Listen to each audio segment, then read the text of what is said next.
morning class. Welcome to the online platform of Hakar IES. Today we are going to discuss about an important topic known as denudation. First of all, we discuss the definition of denudation. Denudation जिसे हमने last topic पढ़ा है rock, last lecture में हमने rocks को discuss किया और ये जो रॉक्स हैं इनका रोल क्या है, ये सरफेस की अपर लेयर जो है ना, अपर अर्थ सरफेस जो है इसी रॉक से फॉर्म हुई है, ठीक है ना। वॉल्केनिक एक्टिविटी हुई उसका तो इग्नियस रॉक्स फॉर्म हुई, मैग्मा की फ्रीजिंग हुई, ठीक है ना, और या मेटामॉर्फिक रॉक्स फॉर्म हुई, टेम्परेचर प्रेशर मिला रॉक्स को, तो या इन पे क्लाइमेट का या अदर फैक्टर्स का जो इम्पैक्ट दिखा, सनराइज का, प्रेसिपिटेशन का, तो वेदरिंग हुई। तो फाइनली आपने देखा कि जो अपर अर्थ सरफेस है उसमें आपको मेजर 3 टाइप्स ऑफ रॉक्स मिलती हैं, ठीक है ना। पहली रॉक मिली आपको कौन सी, इग्नियस, जिसको आपने पेरेंटल रॉक कहा, ठीक है। उसके बाद जो अर्थ है ना, क्रस्ट है, क्रस्ट का लगभग मोर देन 70% या इवन के 90% पार्ट जो है वो इग्नियस रॉक से फॉर्म हुआ है, ठीक है ना। उसके बाद जो सेकेंड जो 5% पोर्शन है वो लगभग मेटामॉर्फिक रॉक से फॉर्म हुआ है और लगभग 5% जो है वो फॉर्मेशन में, जो क्रस्ट का फॉर्मेशन हुआ है उसमें 5% रोल किसका है, जो सेकेंड टाइप ऑफ रॉक है जिसे हम सेडिमेंट्री रॉक कहते हैं।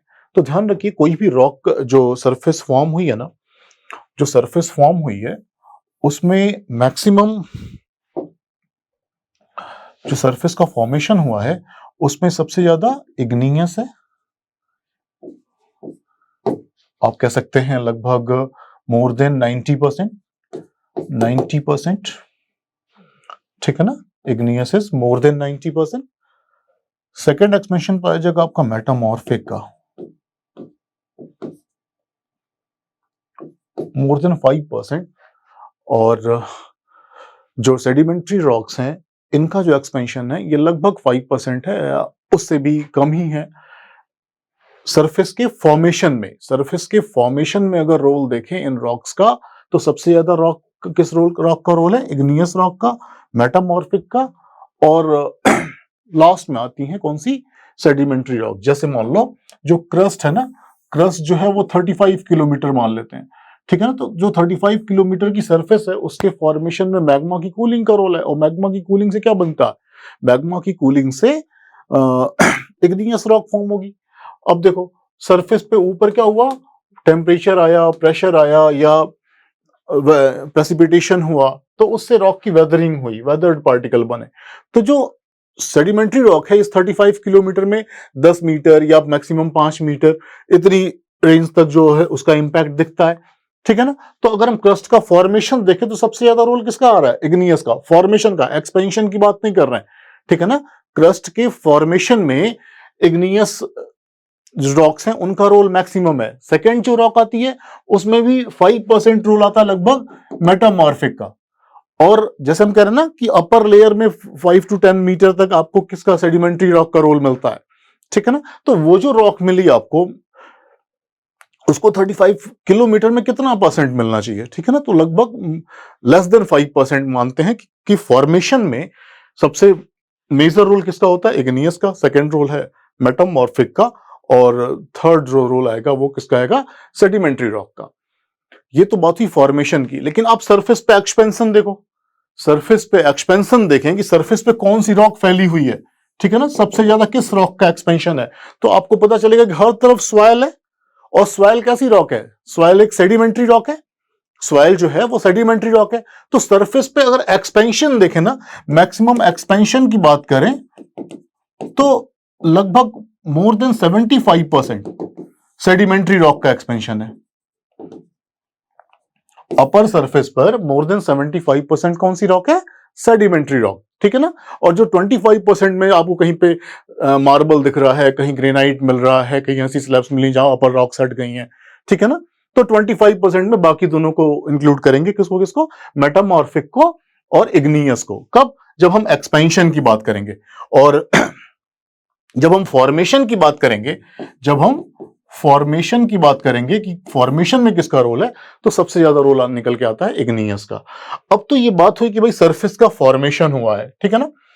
अब जो सरफेस है उस पे सनलाइट आ रही है, ठीक है ना, इंसोलेशन मिल रहा है, ऐसे ही प्रेसिपिटेशन हो रहा है, क्लाइमेटिक कंडीशन चेंज हो रही है, सरफेस का स्लोप चेंज हो रहा है, तमाम चीजें हो रही हैं। तो अब क्या होता है कि जो अपर रॉक लेयर है ना, उसका उसकी जनरल लोअरिंग स्टार्ट हो जाती है। अपर रॉक लेयर जो है, अपर सरफेस जो है, उसकी जनरल लोअरिंग स्टार्ट हो जाती है। उसका इरोजन होने लगेगा, उसकी वेदरिंग होने लगेगी, उस पर ट्रांसपोर्टेशन होगा, डिपोजिशन होगा, ये सारी प्रोसेस स्टार्ट हो जाती है, ठीक है ना। पहले रॉक होगी, रॉक की पहले वेदरिंग होगी, फिर डायनेमिक फैक्टर एक्टिव होंगे, हवा जैसे विंड है या सरफेस वाटर है, ओशियन करंट्स हैं, तो ये सब क्या करेंगे, या सी वेव्स हैं, ये सरफेस की जो अपर रॉक लेयर है उसको डिस्प्लेस करेंगे, वहां से हटाएंगी, ठीक है।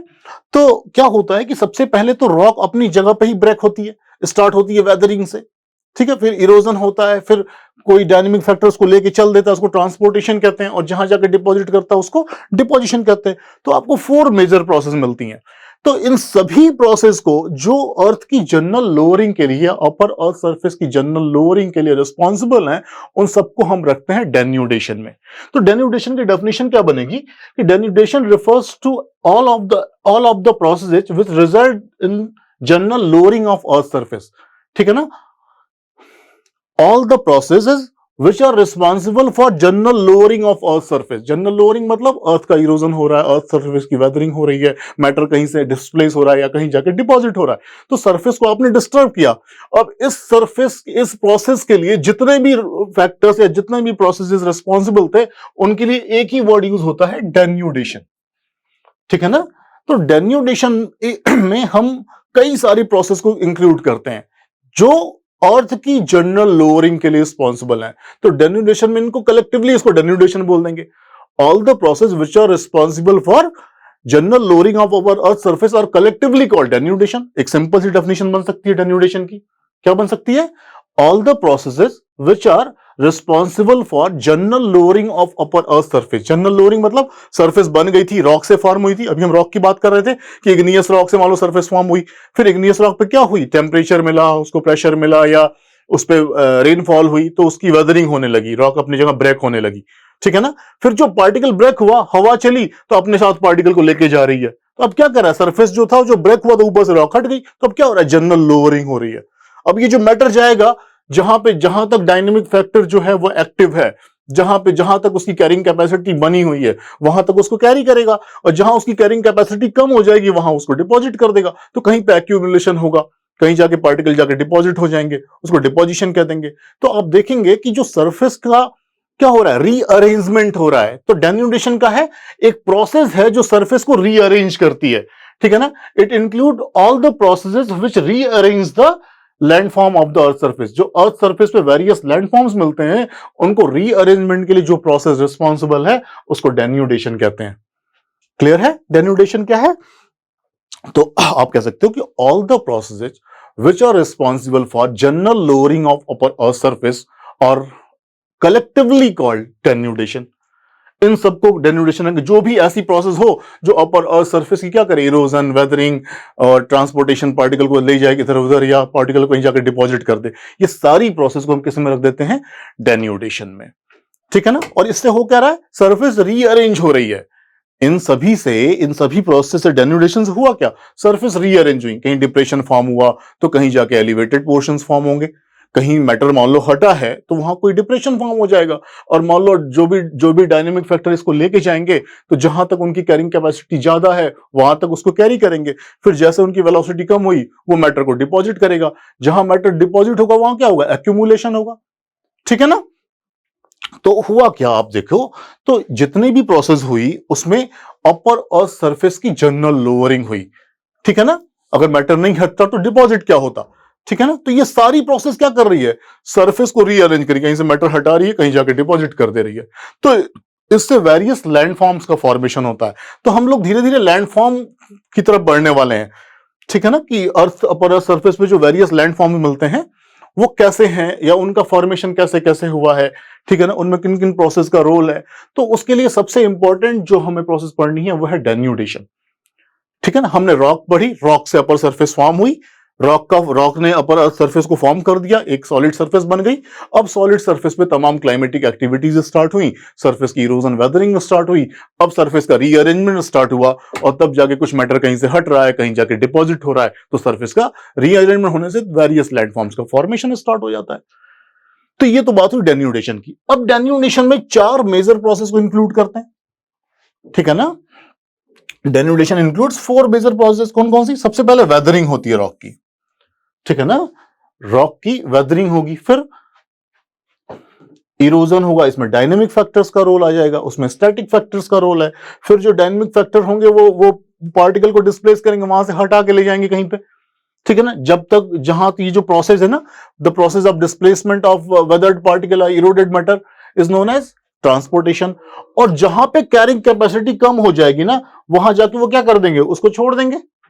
जहां पर कैरिंग कैपेसिटी कम हो जाएगी वहां पर वो मैटर जाके एक्यूमुलेट होगा, जाके जमा होने लगेगा, और जो process of accumulation of weathered particle और eroded matter is known as deposition, ठीक है ना। तो ये जो 4 प्रोसेस हैं, हमें इन्हीं को पढ़ना है। डेन्यूडेशन में हमें इन 4 मेजर प्रोसेस को देखना है। एक वेदरिंग क्या है, और वेदरिंग कितने टाइप की हो सकती है, वेदरिंग के लिए कौन कौन से फैक्टर्स रिस्पॉन्सिबल हैं, ठीक है ना। फिर इरोजन क्या है, इरोजन में कौन कौन सी प्रोसेस होती है, इरोजन को कौन कौन से फैक्टर अफेक्ट करने वाले हैं। ट्रांसपोर्टेशन में बस क्या होना है, सरफेस पे मैटर का मूवमेंट होना है। कौन कराएगा? कोई भी डायनेमिक फैक्टर करा सकता है, कोई भी एक्सटर्नल फोर्स करा सकता है, जैसे सरफेस वाटर है, रिवर है, ग्लेशियर है, विंड्स हैं, ठीक है ना, ग्राउंड वाटर है, या सी वेव्स हैं। ये सारे फैक्टर्स, तो ये सारे फैक्टर जो लैंडफॉर्म बनाने वाले हैं ना, उन्हीं को हम पढ़ने वाले हैं धीरे धीरे। तो हम एक ग्रेजुअली हम लोग बढ़ रहे हैं, हमें तमाम वेरियस लैंडफॉर्म्स का फॉर्मेशन देखना है। कोई लैंडफॉर्म बन रहा है तो किन कंडीशंस में बनता है, उसके लिए कौन कौन सी प्रोसेस चाहिए, ठीक है ना, उसके लिए क्या क्या रिक्वायरमेंट है, हमें उधर जाना है, ठीक है। तो हमने सबसे पहले वेरियस फोर्सेस पढ़े, फिर हमने सडन फोर्सेस पढ़े, सडन फोर्सेस में वॉल्केनिक एक्टिविटी को पढ़ा। वॉल्केनिक एक्टिविटी, मैग्मा आया, उसने सरफेस फॉर्म की, अपर सॉलिड सरफेस फॉर्म की, अपर सॉलिड सरफेस की क्या हुई, इरोजन और वेदरिंग हुई, यानी रॉक बन गई, रॉक की इरोजन वेदरिंग हुई, सरफेस रीअरेंज हुई। इस प्रोसेस को क्या कहते हैं, डेन्यूडेशन हुआ सरफेस का। और सरफेस का जब डेन्यूडेशन हुआ तो जहां जहां जाकर डिपॉजिट होगा या मैटर जहां से हटेगा, वैसे वैसे लैंडफॉर्म दिखने वाले हैं। तो लैंडफॉर्म का फॉर्मेशन होगा, वेरियस लैंडफॉर्म फॉर्म होंगे। हाँ, ये जरूर है कि इन लैंडफॉर्म्स के फॉर्मेशन के लिए वेरियस फैक्टर्स रिस्पॉन्सिबल होंगे, ठीक है ना, जिसमें क्या क्या हो सकता है, विंड हो सकती है, ठीक है ना, और ये सारे फैक्टर अलग अलग रीजन में एक्टिव होंगे। जरूरी नहीं है कि एक ही सरफेस पे विंड भी एक्टिव हो, एक ही सरफेस पे ग्राउंड वाटर एक्टिव हो, वहीं पर सरफेस वाटर एक्टिव हो, ठीक है ना, वहीं पर सी वेव एक्टिव हो। तो सबके अलग एरियाज होंगे, और वहीं पे ग्लेशियर एक्टिव हो, तो इन सबका रीजन भी अलग अलग होगा। लेकिन यही सब डायनेमिक फैक्टर हैं जो सरफेस को रीअरेंज करने वाले हैं, ऊपर से मैटर को हटाएंगे, कहीं ले जाके डिपॉजिट करेंगे, ठीक है ना। तो ये है डेन्यूडेशन। डेन्यूडेशन क्या है हमने समझा, all the processes which are responsible for rearrangement, ठीक है ना, rearrangement of upper earth surface, ठीक है ना, all the processes which are responsible for, आप कह सकते हो general lowering of upper earth surface. और जनरल लोअरिंग में क्या हो रहा है, सरफेस रीअरेंज हो रही है, ठीक है ना, और collectively called denudation. There are 4 major processes which are included in denudation. First हो गया वेदरिंग, सेकंड हो गया इरोजन, थर्ड हो गया ट्रांसपोर्टेशन, फोर्थ हो गया डिपोजिशन। ध्यान रखिए, इसके अलावा और कोई प्रोसेस नहीं है जो लैंडफॉर्म के फॉर्मेशन में जिसका रोल है। या तो सरफेस बना है तो सरफेस का क्या होगा, वेदरिंग होगी, फिर सरफेस को इरोजनल मैटर, इरोजन होगा, इरोजन के बाद उसको कोई डायनेमिक फैक्टर कहीं लेके जाएगा, जहां से लेके जाएगा वहां भी कुछ बनेगा, और जहां जाके डिपॉजिट कर देगा, ठीक है ना, तो ट्रांसपोर्टेशन भी होगा और जाके कहीं पर डिपोजिशन होगा। तो यही 4 मेजर प्रोसेस होती हैं जिनका रोल होता है किसमें, लैंडफॉर्म्स के फॉर्मेशन में। तो अभी तक हमने जाना कि वेदरिंग क्या है, वेदरिंग में कौन कौन सी प्रोसेस आएंगी, और वेदरिंग से होना क्या है, सरफेस का रीअरेंजमेंट होना है, सरफेस रीअरेंज होगी, ठीक। अब आते हैं वेदरिंग है क्या। देखो क्या होता है कि कोई रॉक है और रॉक को टेम्परेचर मिला या उस पे प्रेसिपिटेशन हुआ या कोई से प्रेशर मिला और रॉक जो है अपनी जगह पे ही ब्रेक हो गई, क्रैक हो गई, उसको उसके लिए कोई डायनेमिक फैक्टर नहीं आया, उसके लिए किसी विंड की जरूरत नहीं पड़ी, किसी सरफेस वाटर की जरूरत नहीं पड़ी, किसी रिवर की नीड नहीं थी उसको, किसी ग्लेशियल मूवमेंट की आवश्यकता नहीं पड़ी उसको, ठीक है ना। तो ऐसी ऐसी रॉक जो अपने प्लेस पे है और वहीं पे क्या हो जाए, डिसइंटीग्रेट हो जाए, छोटे छोटे ब्लॉक्स में ब्रेक हो जाए या डिकम्पोज हो जाए। मान लो कोई रॉक है जो कैल्शियम कार्बोनेट है, तो कैल्शियम अलग हो गया, कार्बन अलग हो गया, ऑक्सीजन हो गया, इसे डिकम्पोजिशन कहते हैं, अपने एलिमेंट्स में ब्रेक हो जाना डिकम्पोजिशन है। और रॉक को जो हम उसे क्रैक कर दें, उसे तमाम पार्ट्स में डिवाइड कर दें, डिफरेंट फ्रेगमेंट्स में डिवाइड हो जाए, तो इसको हम क्या कहते हैं, डिसइंटीग्रेशन। तो रॉक डिसइंटीग्रेट हो जाए या डिकम्पोज हो जाए, किसके कारण, कुछ स्टैटिक फैक्टर के कारण, यानी रॉक को कहीं जाना ना पड़े, रॉक अपनी जगह पे क्या हो गई, ब्रेक हो गई, टूट गई। ऐसी प्रोसेस को कहते हैं वेदरिंग। ये आपको क्लियर होना चाहिए। वेदरिंग क्या है, तो the process of decomposition and disintegration of rock on its place, अपनी प्लेस पे क्या हुआ, रॉक डिसइंटीग्रेट हुई और डिकम्पोज हुई, is called weathering. It is a static process. ये क्या है, एक स्टैटिक प्रोसेस, इसमें कोई मूवमेंट नहीं है, रॉक को कहीं नहीं जाना पड़ा, रॉक जहां थी वहीं ब्रेक हो गई, ठीक है ना। अब है कि रॉक ब्रेक कैसे हुई, उसके लिए और कुछ फैक्टर्स होंगे, टेम्परेचर हो सकता है, प्रेशर हो सकता है, ठीक है ना, कोई केमिकल एक्शन हो सकता है, ठीक है ना, कोई बायोटिक एक्टिविटी हो सकती है, क्लियर है। तो ये जो प्रोसेस है, बस ये है कि इसमें कोई डायनेमिक फैक्टर नहीं आना चाहिए। रॉक किसके एटमॉस्फेयर के कांटेक्ट में, उसमें कोई चेंजेस आ रहे हैं, वेदरिंग है, ठीक है ना। रॉक टेम्परेचर से उसकी हीटिंग हो रही है और कूलिंग हो रही है, उसमें रॉक फ्रेगमेंट्स, रॉक टूट गई या डिकम्पोज हो गई, डिसइंटीग्रेट या डिकम्पोज हो गई, ये भी वेदरिंग है। रॉक अपनी प्लेस पे ही है, रॉक जहां थी वहीं थी और वहीं पे क्या हो रहा है, डिसइंटीग्रेशन और डिकम्पोजिशन, इसको हम वेदरिंग कहते हैं। और अब है कि भाई वेदरिंग के लिए कौन कौन से फैक्टर्स रिस्पॉन्सिबल होंगे, ठीक है ना। तो वेदरिंग के लिए रॉक स्ट्रक्चर, वेदरिंग किस पर डिपेंड करेगी, रॉक कैसी है, रॉक स्ट्रक्चर कैसा है, हार्ड रॉक है, सॉफ्ट रॉक है, ठीक है ना, ग्रेनाइट है, मान लो एक रॉक आपके पास ग्रेनाइट है और कोई और दूसरी कोई सॉइल है, ठीक है ना। अब एक रॉक है, उस जो ग्रेनाइट है, इसका जो रेट ऑफ इरोजन और वेदरिंग होगा वो स्लो होगा क्योंकि हार्ड रॉक स्ट्रक्चर है। वहीं जो कोई सॉफ्ट रॉक है, ठीक है ना, कोई कहीं मान लो लाइम स्टोन है, तो लाइम स्टोन की जो वेदरिंग होगी या इरोजन होगा फास्ट होगा, ठीक है, क्योंकि वो सॉफ्ट रॉक है, तो रॉक स्ट्रक्चर पर डिपेंड करेगा रॉक कैसी है, ठीक है ना। हार्ड रॉक की वेदर रेट ऑफ इरोजन और वेदरिंग क्या होता है, कम होगा रेस्पेक्टिव सॉफ्ट रॉक के, सॉफ्ट रॉक की इरोजन और वेदरिंग फास्ट होगी, ठीक है। तो रॉक स्ट्रक्चर पर डिपेंड करता है, वेदरिंग किस पर डिपेंड करेगी, रॉक स्ट्रक्चर। आपसे पूछेगा explain the various factor which affect the weathering या प्रोसेस ऑफ वेदरिंग, तो उसमें कौन कौन से फैक्टर्स आ जाएंगे। पहला फैक्टर आ गया रॉक स्ट्रक्चर, ठीक है ना। अगर हार्ड रॉक स्ट्रक्चर है तो रेट ऑफ वेदरिंग या इरोजन क्या होगा, कम होगा। और अगर सॉफ्ट रॉक है, ठीक है ना, अगर सॉफ्ट रॉक है तो उसका रेट ऑफ इरोजन जो होगा या वेदरिंग जो होगा वो फास्ट होगा, ठीक है। तो एक तो प्रोसेस हुई एक फैक्टर हुआ रॉक स्ट्रक्चर। सेकंड फैक्टर आता है जो सरफेस है उसका स्लोप कैसा है। अब देखो, जैसे मान लो कोई हिली रीजन है, ठीक है ना, और एक प्लेन सरफेस है, दोनों देखते हैं। जो हिली रीजन है, यहां पे कोई पार्टिकल मान लो ब्रेक हुआ, ठीक है ना, टेम्परेचर प्रेशर का रोल हुआ, पार्टिकल कोई सेपरेट हो गया, डिसइंटीग्रेट हुआ, डिकम्पोज हुआ। अब देखो, जैसे ही चूंकि स्टिप स्लोप पे है, तो अब इस पे डायनेमिक फैक्टर एक्टिव होते हैं, हट जाता है वहां से, अपनी प्लेस से हट जाता है। फिर जैसे ही हटेगा, जो नई लेयर होगी वो एक्सपोज हो जाएगी, उसकी इरोजन वेदरिंग स्टार्ट हो जाएगी। तो जो स्लोप ऑफ द सरफेस है ना, उस पर भी डिपेंड करता है रेट ऑफ वेदरिंग क्या है, इरोजन क्या है, ठीक है ना। तो वेदरिंग के लिए जो सरफेस का स्टेप स्लोप है, मान लो एक रॉक है जो जेंटल स्लोप पे, कोई प्लेन एरिया में है, वहां पे अपर रॉक मान लो डिस्टर्ब हो गई, ऊपर की रॉक की इरोजन और ऊपर रॉक की वेदरिंग हो गई मान लो। अब अगर वेदरिंग हो, इरोजन नहीं, वेदरिंग हो गई मान लो, तो वेदरिंग होने के बाद क्या हुआ, ये पार्टिकल जो था, ये जो पार्टिकल था ये यहीं पड़ा हुआ है, ये कहीं गया नहीं, तो जो नीचे वाली रॉक है वो कवर्ड है, ठीक है ना, तो वो एक्सपोज हुई नहीं है। जबकि जो स्टेप स्लोप होंगे, तो यहां पार्टिकल जैसे ही डिसइंटीग्रेट होगा, ये यहां से अपनी प्लेस छोड़ देगा, और जब से प्लेस से हट जाएगा तो वहां पे क्या होता है, ठीक ना, ग्रेविटी का इंपैक्ट हुआ, पार्टिकल फ्री हुआ, स्लोप ज्यादा था, वो नीचे की ओर चला जाएगा, तो यहां सरफेस जो लोअर सरफेस थी वो एक्सपोज होगी।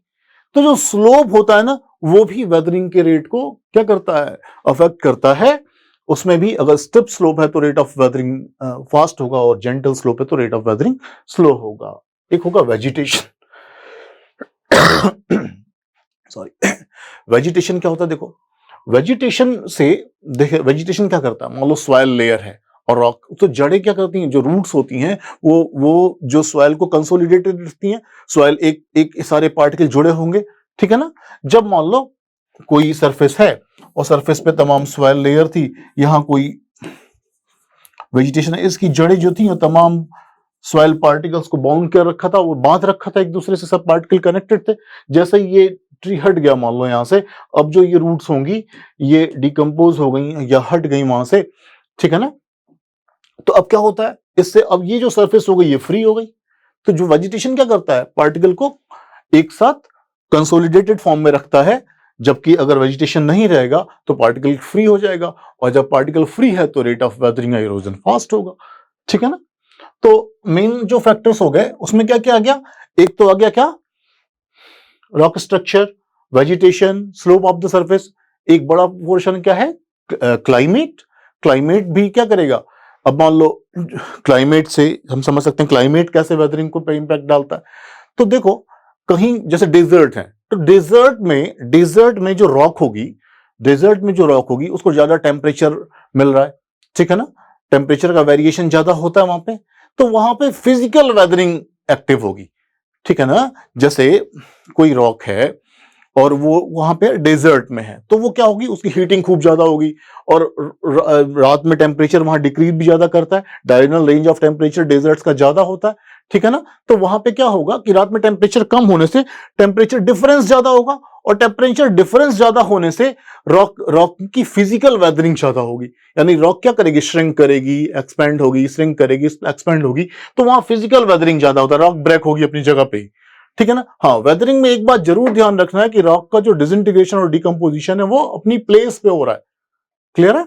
तो रॉक अपनी ही प्लेस पे डिकम्पोज हुई, डिसइंटीग्रेट हुई, इस प्रोसेस को हमने क्या बोल दिया, वेदरिंग, ठीक है। और ये जो वेदरिंग है वो डेजर्ट एरियाज की जब आपने बात की, तो डेजर्ट में फिजिकल वेदरिंग एक्टिव होगी। अब मान लो कहीं आप आ गए ह्यूमिड जोन्स में, जहां पे वाटर वेपर ज्यादा है, तो यहां पे अब क्या होगा, यहां पे बायोटिक एक्टिविटीज ज्यादा एक्टिव हो जाएंगी, या केमिकल एक्टिविटीज एक्टिव हो जाएंगी। तो इधर केमिकल वेदरिंग, जैसे मान लो आप एक एग्जांपल लिख सकते हो, कोई लीफ ले लीजिए, वो डेजर्ट में अगर है तो वो ड्राई हो जाएगी, सूख जाएगी, और यहाँ पे बायोडिग्रेडेबल, यहाँ पे क्या होगा, डिकम्पोज हो जाएगी वो, ठीक है ना, डिग्रेड हो जाएगी, ठीक है। तो एक ही पत्ता है, वो दो तरह से डिकम्पोज हो रहा है।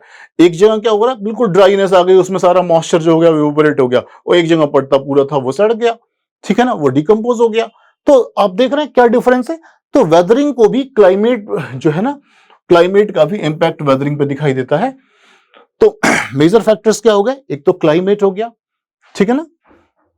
ह्यूमिड जोन्स में वेदरिंग अलग टाइप की होगी, वहां पे केमिकल वेदरिंग और बायोलॉजिकल वेदरिंग, ठीक है ना, ये एक्टिव होंगी।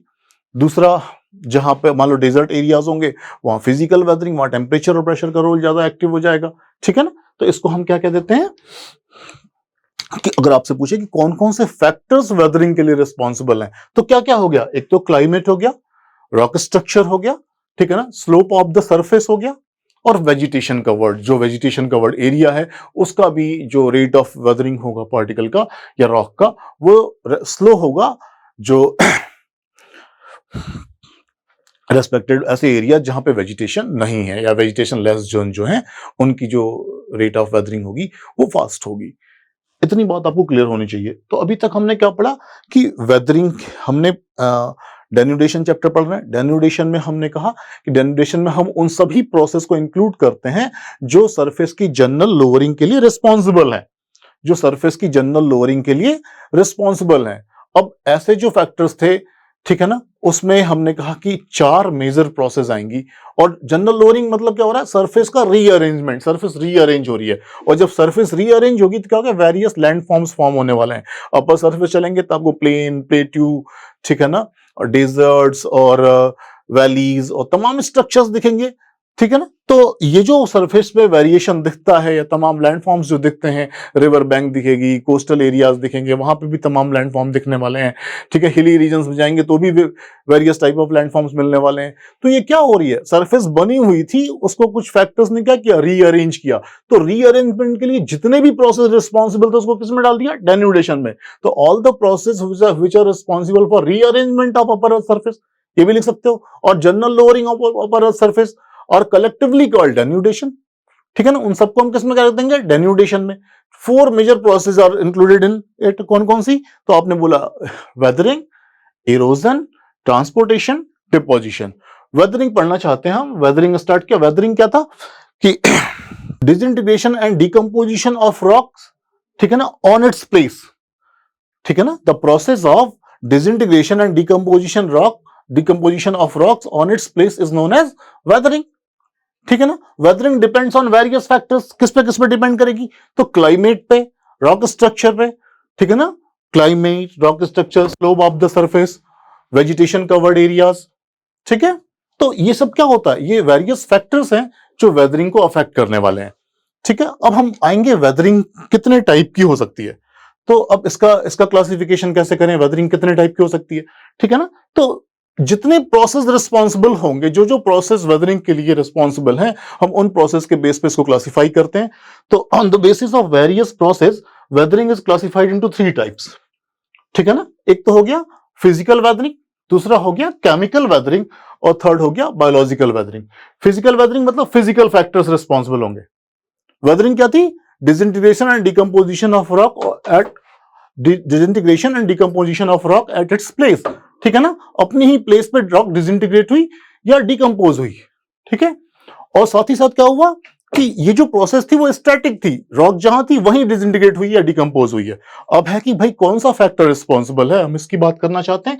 तो अगर हमारे लिए टेम्परेचर और प्रेशर का रोल है, अगर वेदरिंग में टेम्परेचर और प्रेशर रिस्पॉन्सिबल है, उसकी वजह से क्या हुआ, सरफेस डिसइंटीग्रेट हुई या डिकम्पोज हुई, रॉक अपनी जगह पे ब्रेक हो गई, डिसइंटीग्रेट हो गई, या अपने पार्टिकल्स में डिवाइड हो गई, डिकम्पोज हो गई।